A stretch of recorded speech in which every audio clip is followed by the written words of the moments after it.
Welcome to BTA Fridays Breaking the Algorithm. I'm your host, Kelly Morgan. This is where indie authors stop chasing trends. We build strategy, visibility, and confidence. Around here, we don't follow the algorithm. We break it and put something better in its place. Let's get to today's episode.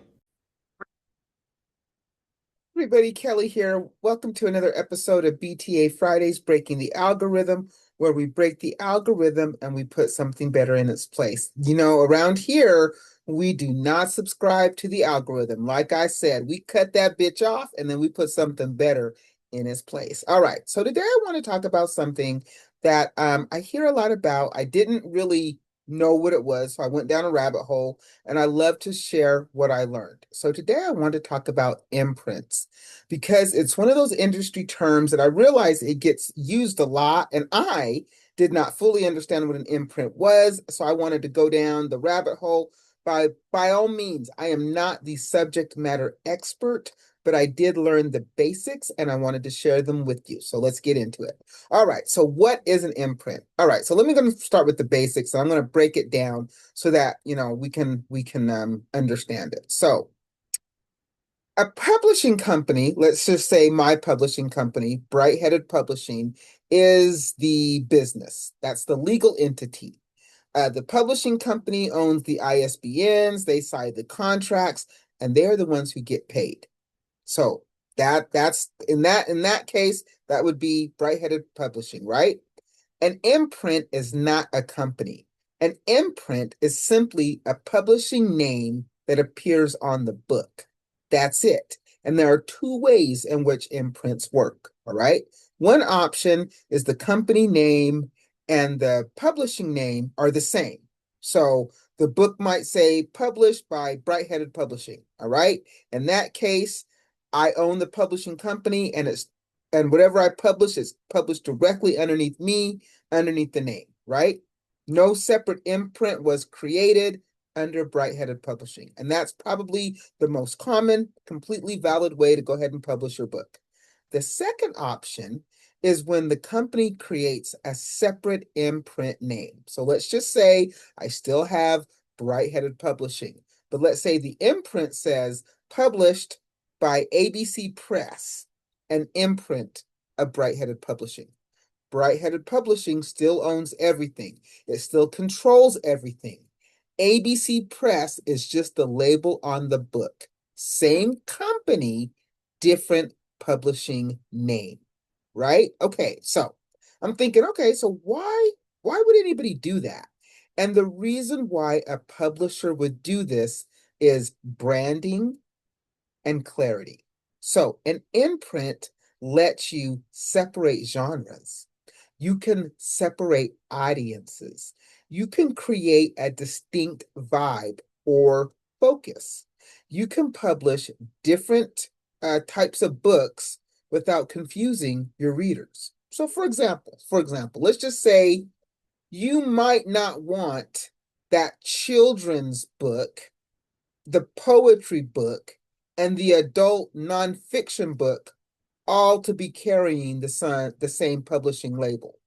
An imprint helps signal readers that this book is the kind of book that they're getting before they even open it. So example, you could have an imprint just for children's books, still under Bright-Headed Publishing, but I could call it something else, and that's where I publish all my children's books. I could have another imprint for all poetry, and if I decided to do nonfiction, I could have another imprint all for nonfiction, right?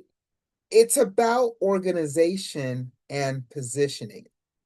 And I know people get confused when they hear about authors being offered an imprint by a major publisher, and that is a different situation. So I talked about, how you can print underneath an imprint, how you can get published underneath an imprint. But if you're an author and you are offered an imprint by a major publisher, that's very different. So in that case, a large publishing company, let's just say Penguin, right, allows an author to publish under a branded imprint that that publisher backs, right? That publisher provides the infrastructure, distribution, and support, while the author operates under that imprint name. Now, I will tell you in my research that opportunity is rare. There's no application process, and there's really no clear threshold, right? But there is a pattern, right? I have found that authors who are offered publisher-backed imprints usually already have scale, right? They are selling consistently. They have an audience that follows them beyond one platform. They have proven demand. And that's why, for most indie authors, me included, an imprint or being offered an imprint feels out of reach. And you know why it feels out of reach? Because it is, right? And I'm not judging. I put myself in there. It's just how the industry is structured, right? Imprints backed by major publishers are expansion tools. They are not starting points. So the real value in understanding imprints isn't chasing one, it's understanding that people are actually hoping, what am I trying to say? I think you have to understand what an imprint will actually provide to you, right? It will provide support, it will provide distribution, and it will provide reach, right? All of those things, infrastructure, and all of those things. So here's the question. You might be saying, well, okay, how do I get an imprint? Well, I think you have to start asking, what parts of support do I actually need?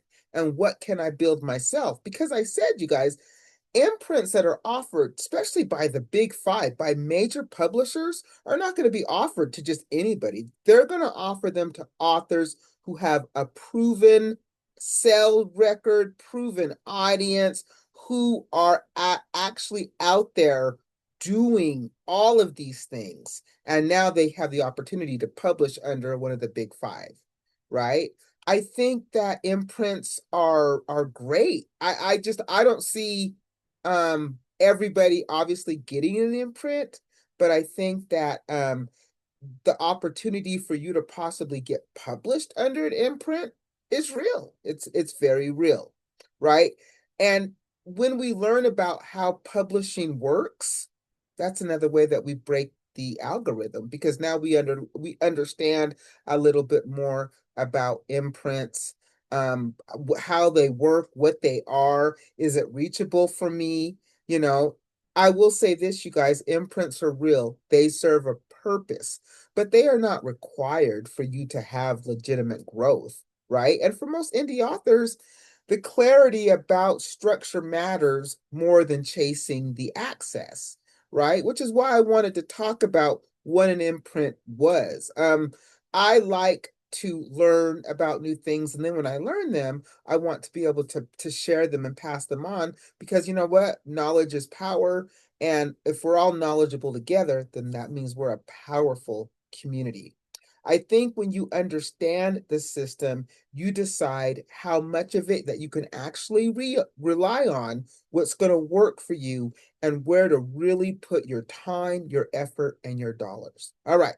So that is all I learned about imprints. Let me go through my laundry list of things before I let you go. If you are an indie author and you are looking for a way to promote yourself, come on the author's mic. I have guests every Monday. It's absolutely 100% free. You go to my website, you fill out the Be a Guest tab, and then boom, you're a guest. If you are starting your writing journey and you need some solid information, I got you. I got a free page. No, I got a free 44-page guide on my website. I turned it into a beautiful flip book, which you can look at, or you can simply download the PDF. Either way, it's free. Go get it, start your journey. If you are interested in supporting me, I have two books out there. Wait for It, which is also an audiobook, and You Sound White, which is print only. Both are available wherever good books are sold. However, if you want to get them from me, I will ship that bad boy to you at no charge. I will sign it, and I've even got some free goodies. And then lastly, I talk about the IRS, which is our book club, the Indie Reader Society. All the information is on the website. I believe it's under the More tab. I would love to have you join us as a reader. I would love to have you pitch us as an author. My goal is to really, grow the book club because it does nothing but support indie authors. It's just another way that we can help support one another. All right, you guys, that is it. I just wanted to talk about imprints since I went down a rabbit hole and learned all about them, and now I know what it is. And guess what? So do you. All right, so I will see you guys next Friday. Keep writing, keep trying to break that algorithm, and I'll catch you back here next time.